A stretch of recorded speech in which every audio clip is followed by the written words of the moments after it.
डायनासोरों का इतिहास पृथ्वी पर लाखों साल पहले का है, जब यह विशाल प्राणी धरती के प्रमुख जीव थे।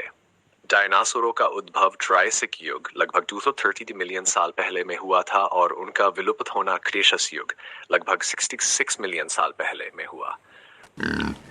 इस पूरी अवधि को मेसोजोइक युग के नाम से जाना जाता है, जिसे 3 हिस्सों में बांटा गया है: ट्रायसिक, जुरासिक और क्रीटेशियस। डायनासोरों की उत्पत्ति के समय पृथ्वी की स्थिति बहुत अलग थी। उस समय एक विशाल महाद्वीप पैंजिया था, जो बाद में विभाजित हो गया और आज के महाद्वीपों का निर्माण हुआ।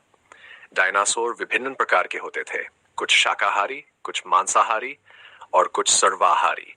उनका आकार भी विविध था। कुछ छोटे डायनासोर आज के पक्षियों की तरह छोटे थे, जबकि कुछ विशालकाय जैसे टायरानोसोरस रेक्स, जो लगभग 30 फीट लंबे और 80 फीट ऊंचे थे। जुरासिक युग में डायनासोरों की विविधता और संख्या में वृद्धि हुई। उस समय पृथ्वी पर वातावरण गर्म और नम था, जो वनस्पतियों और जीव जंतुओं के विकास के लिए उपयुक्त था।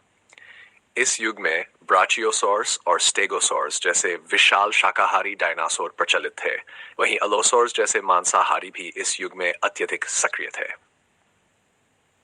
डायनासोरों ने इस समय के दौरान पृथ्वी पर प्रमुख जीवों के रूप में अपनी स्थिति मजबूत की। क्रीटेशियस युग में महाद्वीपों का विभाजन और तेजी से हुआ। 6 करोड़ साल पहले एक विशाल एस्टेरॉयड पृथ्वी से टकराया, जिससे भयंकर आग, ज्वालामुखी विस्फोट और जलवायु परिवर्तन हुए।